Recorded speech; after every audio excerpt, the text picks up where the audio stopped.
No início de setembro de 1944, com o fim do verão, o exército dos Estados Unidos avançou rapidamente pelo norte da França rumo à fronteira alemã. Após romperem a cabeça de praia da Normandia, os homens do general George Patton lutaram por mais de um mês na Lorena, França. A linha de frente em Lorena ia de Nancy a Thionville pelo rio Mosela.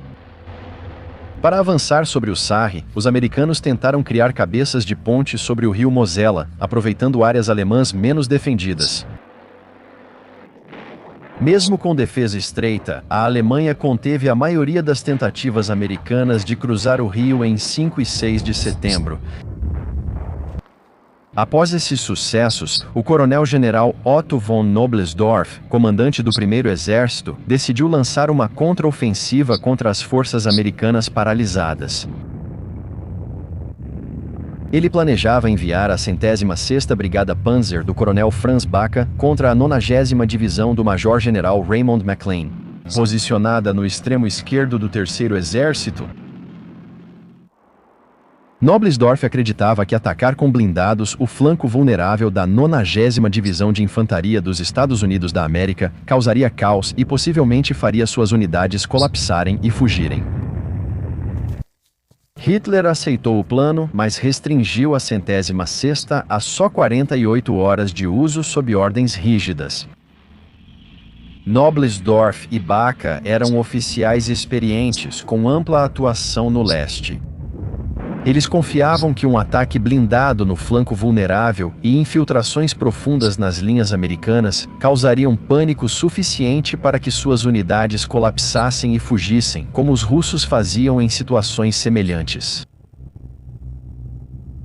A Brigada Panzer 106 era pequena, mas poderosa.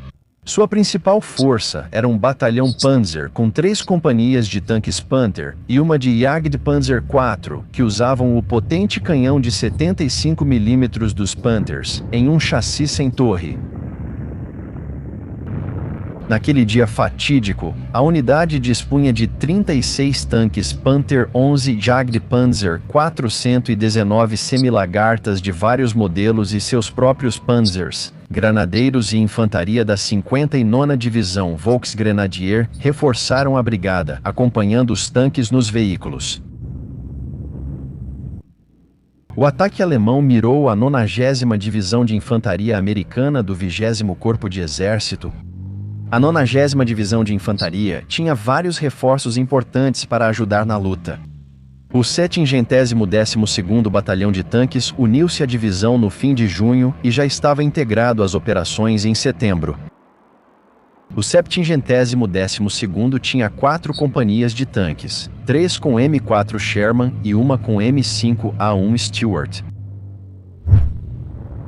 O ataque alemão começou de forma vacilante. Baca dividiu suas forças em 2 colunas do tamanho de um batalhão, cada uma em Aden-le-Romain. A primeira coluna avançou para nordeste em direção a Landres, enquanto a segunda coluna virou para sudeste, seguindo em direção a True. Sem reconhecimento prévio, os alemães desconheciam as posições americanas. Com apenas um conjunto vago de objetivos, Baca confiou na velocidade e na força de combate local para garantir a vitória, assim como havia feito na frente oriental. À noite de 7 de setembro, a 90ª Divisão dos Estados Unidos da América já ocupava posições defensivas. Os 3 regimentos formaram uma linha, o 359, o Regimento de Infantaria ao norte, perto da vila de Zivry-sur-Court, e o 358 ao redor de Mary. Por estar perto das linhas de frente, a Companhia A do 712º Batalhão de Tanques posicionou tanques Sherman ao redor dos postos de comando para reforçar a segurança. McLean e suas tropas não sabiam que uma brigada Panzer alemã reforçada preparava um ataque contra suas posições. Os alemães careciam de informações de inteligência e só tinham ideia geral dos objetivos americanos, sem saber exatamente onde estavam suas posições. O grupo do coronel Baca avançou pela estrada Aden-le-Romain rumo a Mary. 4 ou 5 Panteras avançaram sob o comando do tenente sênior Sterzok, seguidos por um pelotão de semi-lagartas liderado pelo tenente sênior Papke. Os outros Stasskerp foram pelo mesmo caminho, com Baca e sua equipe logo atrás da linha de frente. Perto da estrada, as tripulações dos tanques da Companhia A do 712º Batalhão se posicionaram silenciosamente dos dois lados. Observando a coluna passar, não demorou para que eles reconhecessem que se tratava realmente de uma coluna alemã. O segundo tenente Harry Bell comandava 3 tanques M4 para proteger o posto de comando da divisão. Observando a coluna alemã que se aproximava na escuridão, ele rapidamente informou por rádio a posição inimiga ao comandante da Companhia A com precisão. O artilheiro, em um dos tanques M4 que protegiam o posto de comando da artilharia, acionou o pedal do canhão principal do Sherman.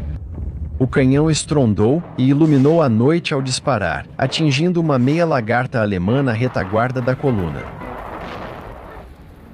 O veículo incendiou, iluminando a área e revelando a posição do tanque que o destruiu, que reagiu rapidamente. Panthers atiraram no Sherman, que explodiu e lançou fragmentos letais no posto de comando de artilharia, causando baixas entre os presentes.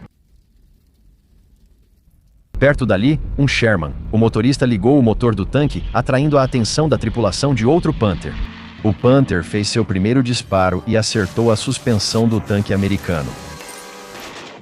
Enquanto isso, em outro Sherman, o sargento George Colton acertou um projétil perfurante em um Panther, que explodiu em chamas. Instantes antes do fogo alemão destruir seu tanque, Colton deixou seu tanque danificado e rapidamente foi até um Sherman próximo, assumindo o controle do canhão. Ele mirou em outro Panther e disparou outro projétil, deixando 2 tanques americanos e 2 alemães em chamas. O brilho das chamas intensificou a iluminação, ajudando os artilheiros de ambos os lados. Flashes esporádicos dos canhões aumentavam o caos, e logo depois, mais 2 Shermans explodiram em chamas. Enquanto os americanos preparavam a defesa, os Panzer Grenadiers desembarcaram e atacaram os 2 postos de comando. Alguns semi-lagartas, equipados com canhões triplos de 20 mm, posicionaram-se nos flancos do posto de comando da artilharia e abriram fogo. Contaram com apoio de metralhadoras da infantaria alemã, apesar da resistência do quartel-general americano. Tiveram muitas baixas sob ataque intenso. O soldado americano repeliu o primeiro ataque, mas um segundo ocorreu às 3h45. Com os Panthers dando suporte de fogo à infantaria, ambos os lados trocaram tiros de granada. O soldado George Briggs aproveitou a chance, subiu em um tanque abandonado e disparou sua metralhadora contra os alemães na escuridão. Sob forte pressão, o posto de comando da divisão foi parcialmente evacuado, transferindo o Estado-Maior para o quartel-general do 359º Regimento. O general McLean ordenou a entrada de reforços na batalha.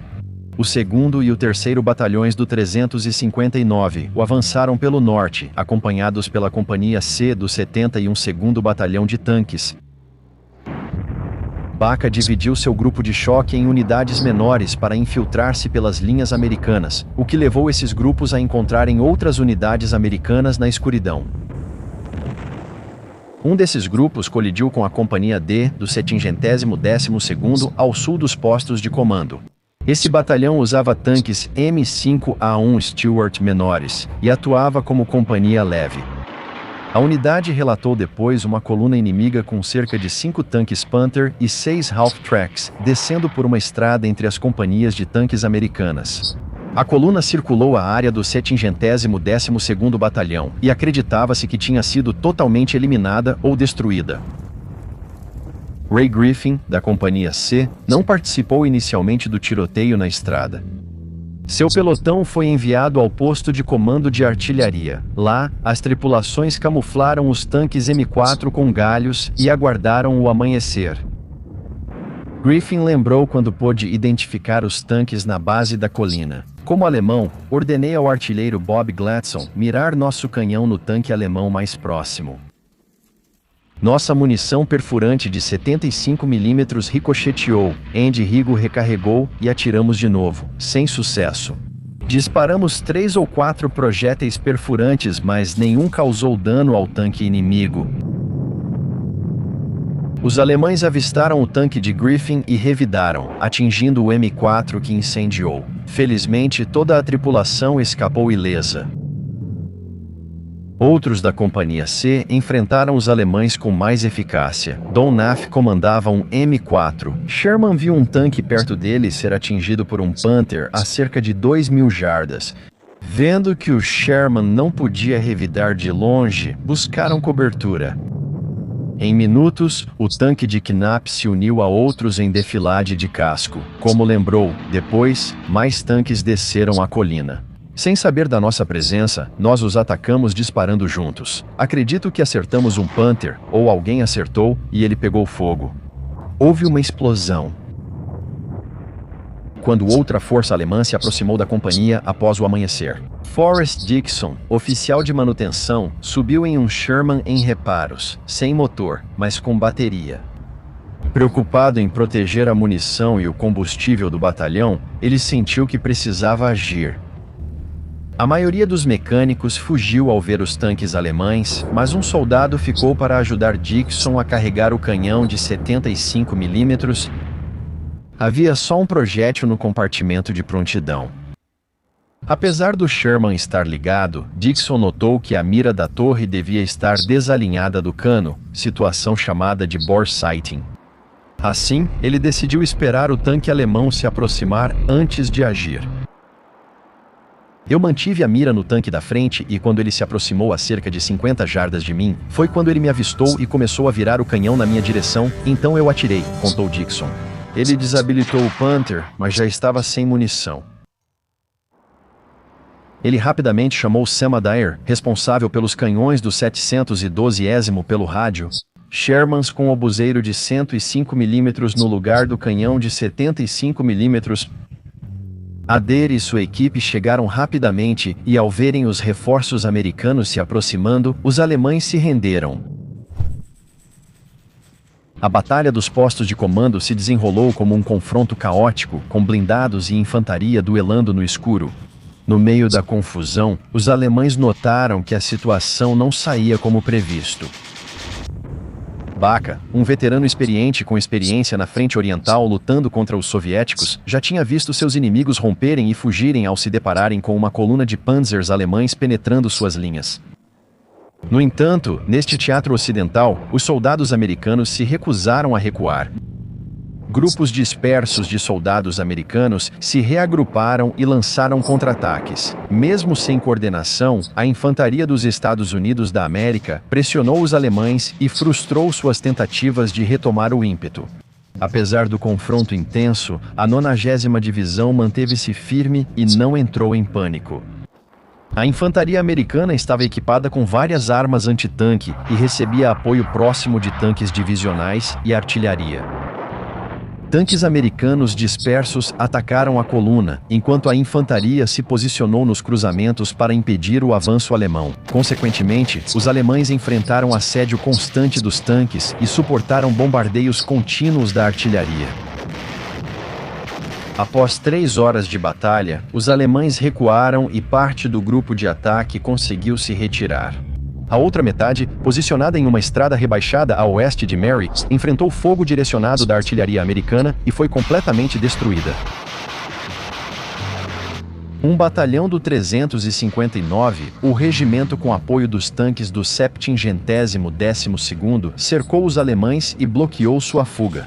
Como resultado, quase toda a coluna foi destruída, com a perda de 7 Panthers e 48 Half-Tracks.